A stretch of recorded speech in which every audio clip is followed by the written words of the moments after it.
Welcome to the Brickr Blueprint Podcast, where we uncover the building blocks of small business success. I'm your host, Aysha Treadwell. And in each episode, we sit down with business owners to hear their journey, the wins, the challenges, and the wisdom they've gained along the way. Today, I'm joined with Dr. Greg Gilbaugh, founder of the Family Dental Center. Greg has been in business for over 40 years, and his history is one many small business owners will connect. Like many professionals, he graduated from dental school with great technical skills, but very little business training to run his business. Over the years, he's faced rising overhead costs. He's made some costly mistakes along the way, but he's built a thriving practice through vision, leadership, and company culture. What I love about Greg's journey is that his lessons go far beyond his industry. Whether you own a dental practice or another type of business, you'll find his insights on leadership, resilience, and succession planning valuable. So, with that, Greg, welcome to the show, and let's dive right in. It's great to be with you, Aisha. Good to see you. Good to hear from you. Greg, you've been in business 40 years. Know that only 8% of most small businesses make it past 10 years. Oh yeah, it's a lot of them don't make it past the first 5 years. A lot of failure there. A lot of reasons why. But so yes, I consider myself extremely fortunate. So we're going to learn a lot from you today. What's the biggest shift you've seen in running a private practice, especially being in business 40 years? Especially for me in the realms of dentistry, is that the cost of doing business, of having your practice, has incredibly increased. Overhead is extremely high because of the technology that is now required, I would say, to be able to deliver a high level of care for your patients, clients, friends. And so to adjust to that has been probably the biggest thing. Overhead has gone up. Profit margins get squeezed down to smaller and smaller areas. And so in the dental industry, I think one of the things that has become much more popular these days is owning multiple practices. If you can't have a big slice of the pie for profitability, then a lot of practitioners are trying to buy and own, run multiple practices so that they can get like smaller slices, but a lot more of them, so to speak. Okay, so a collective. Well, think back when you first got out of dental school. What surprised you most about running a business? That is a huge list because I knew really not much of anything. We're going totally from developing your skills. That's what you were evaluated on. And then all of a sudden it's like, no, I'm not being evaluated by an instructor. I'm being evaluated by every client, every patient that comes in. Their opinion matters. And they write thank you notes by checks and by credit cards. That's how they're expressing their thanks. And so to understand, I think one of the biggest things was, it was told to us like, look, you do good dentistry and you're just going to be fine. And it's like, if you do good dentistry, that's okay, but there are so many more aspects you need to understand. There's competition, there's turnover in staff, there's new stuff, new products, new whatever it is. And it's like, man, how do I make this all work? It's like you need someone to say, tap the brakes. Let's come out of the office. Let's you and I get you. I'm going to just ask some questions. And it's okay to be silent. Just think about this stuff. I mean, the first time my coach told me, he goes, I want you to take a day and I want you to get away, not in your office, someplace that's quiet. And I want you to answer these questions. And it's like, thank you. That was so beneficial to me. I still have the same executive coach. I still meet with him twice a month. And he has become one of my closest friends. Well, and that's something to learn for everyone. You've been Yes. in business 40 years and you're still seeing an executive coach. It Yes. doesn't have to stop. It's not a time period. It's a continued relationship so you can become a better leader, a better business owner, and making that shift to work on Right. the business versus in the business. Yeah, because when you define what matters, it's going to eliminate waste and mistakes. It's like I always say, if you know what's right and you have 8 options, but 6 of them are either illegal, immoral, or fattening, and it's like, I'm not going to do those things, then it's like, okay, the speed of your decision. According to your vision, what you want to do, you've got 2 choices here. It eliminates, it's like, well, they both look good. Well, then, all right, choose one. Let's go. So many times it's so It's so clarifying when you say you can say no. No, we're not going to do, why not? This is not what we're about. Mhm. Well, other offices do that. That's what they're about. And that's fine. I'm not saying it's wrong. It's not. What advice would you give a small business owner today, whether they've been in business 5, 10, 15 years, about building a strong foundation and avoiding costly mistakes? Oh, I think the investment in some kind of coaching is invaluable. Okay. For that reason. And it's like, well, All the coaches are going to love you right now. You I know know. that. Okay. The emails are just pouring in. Thank you, Greg. Okay. And if you can't, this is what I would say. It's like, okay, what do you want your business to look like if you're just new into business, or even if you've been in business for like a decade or so? What do you want your business to look like in 5 years? Okay. Describe it as boldly, colorfully, with all the details. It's like, we're selling this. My clients feel this way when they work with us. I say, okay, so this is what it looks like. Share it with your staff and say, all right, what's our next step to get? And it's like, you'll find, you know what? There are some things that we've purchased as inventory or supplies. They're not, we don't need that. That's not what we're about. Okay. Salesmen, vendors come in. Hey, we got the latest thingy do. It's like, oh my gosh, that's exactly what we need. So let's get that. Or it's like, but these other things, that's not what we're about. We don't need that. Your staff. Do you like, our vision and our mission for the next 5 years? Oh my gosh, this looks great. They will stay. Okay. And if people are like, that sounds okay, but what are some of the benefits? It's like, we're out, staff turnover is expensive. Overbuying supplies, materials that are unnecessary, so expensive. Sometimes building an office, a plant, whatever it is, it's like, what exactly are you doing? So you're not overbuilding, over expanding. You get that this is what we want to do. What's going to be the best to help us to do that? Clear yeses. There comes a lot of no, we don't need that. Saves it. It saves it. And you've developed a lot of resilience. So we've talked about some of the great things that have happened. Can we talk about just a couple of challenges that Yes. you've impacted over the time, but how your resilience allowed you to sustain through those challenges? Yeah, as I talked to you before when we first met, it's like, look, I'm the Red Cross poster child for dentists, because I had early in my career the clinic that or the building that we were in got struck by lightning and burned to the ground. We did have insurance, so it's like at that point in time, it's like, okay, this is what we want to become, right? Okay, so let's get rid of the stuff that's not working. We have a chance to start over. What's not working, keep what's working. Let's start again. Then, shortly after that, after we had started up the practice again, we had a great flood in our city, and we had water from the ceiling all the way up through on the floor, all the way up through the ceiling, totally destroyed everything on that floor. So it's okay, insurance checks again. What wasn't working, get rid of. What keeps working, let's do that. Then we got another one. And about 15 years later, we had another 500-year flood. And this time I didn't realize we did not have flood insurance with our comprehensive insurance package. That's my oversight. I don't blame the insurance company. So I'm 50 years old. I have 9 kids at home. I have a bride that I'm married to for however many years that was. It's 40 now. So we're just, but anyway, and we were bankrupt. But it's like, all right, I'm still a young man. I'm 50 years old. There's still a lot of fuel left in the tank. And it's like, well, before the flood, we were going through plans about our next expansion. Let's get back to it. Get to it. Okay. And I would say for everyone that knows me whenever I talk, it's like, wow, look at all that you've done to get through this. I would have to say for me personally, look, God's the hero of this story. Okay. My desire is I integrate faith, business, and leadership all in together. That's why I wrote a book about it, Letting Good Things Run Wild. But I saw God show up and do things that were just miraculous. But when we did rebuild, and I thought, this is it. And within 5 years, we had to double everything, double our square footage. We doubled the number of staff. We doubled the number of patients we were seeing. The flood doors were open. What an analogy.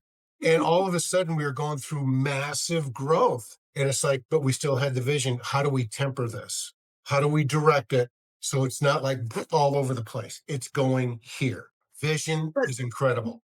going through all of that mentally, how were you? How am I going How mentally? were you as a business owner mentally going through all of that? I would have to say that, yes, there were times of great stress, but it's also a time where you say, like, look, this is where we need to go. What's the next step? Let's keep going with the mission. Okay. There are people that are depending on you and your decisions, Greg. That's what I believe great leadership, how they think. It's not what's in it for me, but it's like, what is in it for the people that I have an influence and impact or responsibility for? Okay. What is the next step? No use sitting around. When the flood hit, I had 14 families that needed a paycheck. So they didn't miss a dime of payroll during that time. Made sure they were Wow. paid, found a place that we could work temporarily, 4 different locations, here, here, here, here, supply closets, the trunk of our car, going to another office to work. But it's like, this is what we need to do because this is where we're going. Here are the architectural plans for our new facility. Oh, we're going somewhere. So it's like we're on an adventure. We're on an adventure. Okay. It definitely was an adventure going It through all is, it the. is, and it's like it's character training. It's character development. And again, if I'm serious about my faith, okay, then I let God work. Okay, I let Him sustain me, and we go on to the next thing. Okay, and I had even asked that when we had this second flood, I asked the staff when we met, it's like we met at a coffee shop because we had nowhere to go. How many of you went through the first fire and the first flood? You all raised, half the staff raised their hand. I said, if we had to do it all over again, which it seems like we are, how many of you would do it again? Absolutely. I said, why? Oh my goodness, the lessons that we learned, the team bonding that happened. Oh my gosh. I said, right how you changed as a person going through these trials and struggles and challenges together, hand them in. And then I just start reading them. And these people are like, oh my gosh, there's hope. I'm going to go through this challenge with these people. They don't seem rocked to their core. They're concerned, but they've been through this. Let's see what we can do. Okay. Get rid of the stuff that doesn't work. Here it is. What's the next step of our mission? We've got a place to work temporarily. Greg's met with an architect. I've taken the department leaders. We've designed our next facility. We found a place to build. We found a builder. We're starting to build. It's going to be a while. Here we go. Do you see how our mission, these little steps, is starting to come into fruition? And now they get excited about it. Have you ever watched The Hobbit? Great movie. And Bilbo Baggins, he's waving the contract. He goes, I'm going on an adventure. So that was our theme. We're going on an adventure. Yeah, what do they say? Make lemonade out of lemons, Out right? of lemons. That's right. Yeah. So yes, we may have to do it again, but we're going to do it together. And that just says a lot about your leadership. It's Um, it's learning about vision. It's not mhm. just a phrase. It's like, no, I've spent time really thinking about this. It's up to the leader to communicate it in all sorts of different ways, but it keeps people on track so you don't get leadership drift, which kills a business. How do we end up here? One day at a time. I love that. So get back, course correct, make sure everyone gets it, and point it out when you see it. And you created a pathway of ownership for other dentists. Yes, yes. Can you talk about how that could be applied not just in the dental industry, how that could possibly be applied in other industries as well? Yeah, I think one of the key things when you've got key players, in your business, and if you own the business, what helps to really anchor them in, they go, look, I really get what you're about. And it's like, how can you give them some kind of pathway to some kind of partial ownership? Because now all of a sudden they are not only just mentally, emotionally engaged. It's like, dude, I am in. I really want to make this work because now I have a little slice of the pie, so to speak, even if it's just a tiny bit. And they can they can buy slices from you over time. It's much more profitable for you as an owner because, Mm. it's like, In what oh, way? well, it's like, look, let's say I sell 20% of the practice to, you know, other doctors, but I'm still here. I owe 80%. It's like they are now working more engaged. Okay. Productivity goes up. And what happens to your 80%? That value has increased. It's not set. And so as more people start to slowly buy in and you slowly give more slices of the pie, you're actually, whatever's left over increases in value. And so if you say like, look, I could have sold the whole thing for X, how many people can buy that X? Some, maybe not all, but if you sell slices of it over time, and it continues to increase in its value, you'll find out that at the end of your day, when you sell the last slice of the pie, if you want to, it's like, wow, I actually got 2 to 3x instead of just X. And I got people who are now really engaged in what this was about. You had a vision Mhm. that's coming to fruition. And the thing is, now you got legacy. You've got something that has your DNA and thumbprints over it because you sold it over time. The people that have now taken up the mantle, are they going to change the vision, so to speak? They might improve it, but they're not going to say, all right, time to burn it all down and do something different. No, that's what they signed up for. They love it. And they And how want to many do see, you have so far? excuse me, Um, how many do you have so far that have how, you done how that many with? dentists? Mhm. Let me see. Let me see, 1, 2, 3, 4, 5, 6. I have 6 dentists, 3 general practitioners, 3 specialists in the 2 clinics. And right now, at the end of this year, is when I have finally one of the dentists says, "I want to buy a slice of the pie." Great, let's. And I tell the dentist, "You can buy a slice when you feel you're ready for it. I'm not going to force you to buy. Okay, you buy when you're ready, because you already came out of school with another boatload of debt. Okay." Get that under control, get your family established. We're here. And as I told one, I said, what happens if you stay here for 30 years and you work and you never buy in? And she's like, I don't know. I said, you know what? You've got 30 years. You got a great paying job at a place that you really love to work at, right? She goes, yeah, you're right. And I said, what's wrong with that? So it's a win-win. What's wrong with saying, well, I was never an owner. I just worked in a place that paid me great and I love it there. Not a bad second place. So I said, that's not second place. That's just another option. And it's not, like you said, it's not for everybody, and they No, have to be ready for it. And it has to be a good fit. You that's want right. you want them to be ready for it, and Uh-huh. I love the fact that you're tying that to legacy. Yeah. Yeah. Yes, because uh,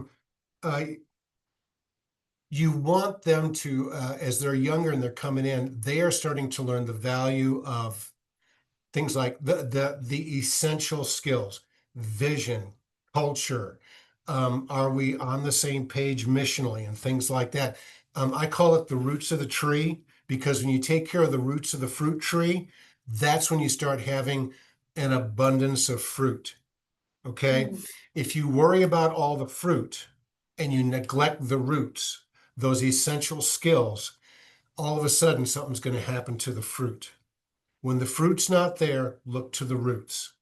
That's usually where you'll find the issue. So when they You have all learn, these wonderful sayings, and so um, I want to pivot a little bit. okay, Talk about your saying good things run wild, and we yes, didn't talk about before that you wrote a book. So talk about what that means for you and your business and life, yes, and then tell us a little bit about your book as well. yes. I wrote a book a couple of years ago. It's called "Letting Good Things Run Wild: The Integration of Faith, Business, and Leadership." And I wrote it as because I saw that there was this big void in a lot of faith-based books. Um, they don't talk about the marketplace that much. They're doing them a lot more now. But as I would say, when I can take someone who says, what's the most important thing in your life? And it's like, well, it's my faith. Okay.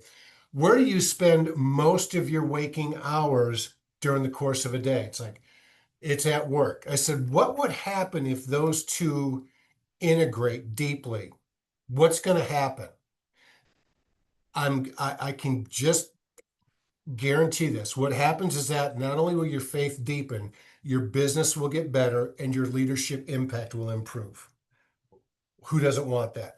So I integrated, how do these three integrate? So the reason for that title is that there is a British theologian, G.K. Chesterton, who was very academic. He was very smart, but he was also he could spin a phrase. He was very good. And he just said, the more I investigated Christianity, I saw that it had a certain amount of rule and order, but he said, I came to understand that the reason for that rule and order was to let good things run wild. And I'm going, yes, that's exactly right.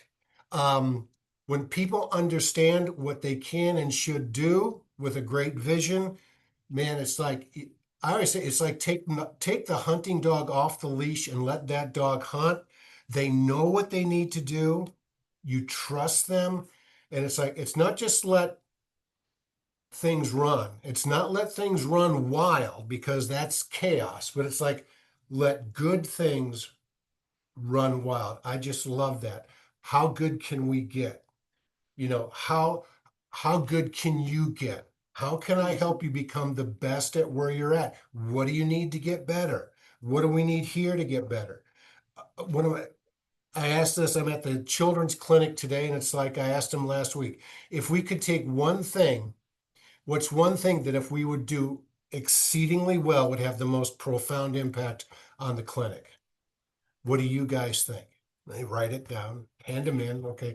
What's one thing that you would like to learn over the next 12 months that would make you a much better employee and would lead to greater job satisfaction? So they write that down. So I save those so I know how I can help develop them.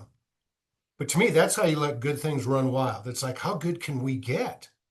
And continue to learn from your staff. Oh gosh, yes. Yeah, I want to, you can't develop that which you do not know. that's You right. can't help them. You can, if you don't know, how do you know how to help them? They're people. You can have the greatest systems in the world, but if they're run by donkeys, you're going to have problems. If Yeah. you get a bunch of thoroughbreds and you give them mediocre equipment, mediocre software, they're going to do just fine. But what happens if you get great stuff and a great team? Oh, now good things are running wild. Yes. That's it. Well, we've talked about some of your wins. We've talked about some of your challenges. If you could leave one piece of advice for our listeners on to work on their business, not just in it, what would it Yep. be? Oh, you've got to come and say, what do I want this business to look like 5 to 10 years? Some people say, how do I want this business to look at when I'm done? Some say, I just started. I'm trying to get I'm trying to get payroll for this month. All right, how do I want this business to look at sometime? 3 years, 5 years, 10 years, whatever. Okay. What do I want this to be about? Okay. How does it fit within my family structure? So if I have a clear and a compelling vision, that lets me know what matters. Stamp it. That's All it. right. Most business owners have not stopped. They're worrying about the mission. We're working hard. We're running. Okay. A lot of energy, a lot of activity. What if you would channel that into what your clear, compelling vision is to, this is where we want to go. These are the steps we need to make it happen. All of a sudden, you've got a powerful force that's really hard to stop. Great. Greg, thank you so much for sharing This, your wisdom, your journey with us today. From refining character to leading with vision, I know our listeners will take away lessons they can apply in their own businesses. If there's one thing to remember from today's episode, it's the importance of learning to work on your business, not just in it, and have a clear vision that can outlast you. Thank you for tuning in to the Brickr Blueprint Podcast. If you've enjoyed today's conversation, be sure to subscribe to our YouTube channel so you don't miss future episodes. And if you're a small business owner looking to better understand the financial health of your business and prepare for growth, connect with us at Brickr. Until next time, remember, let good things run wild.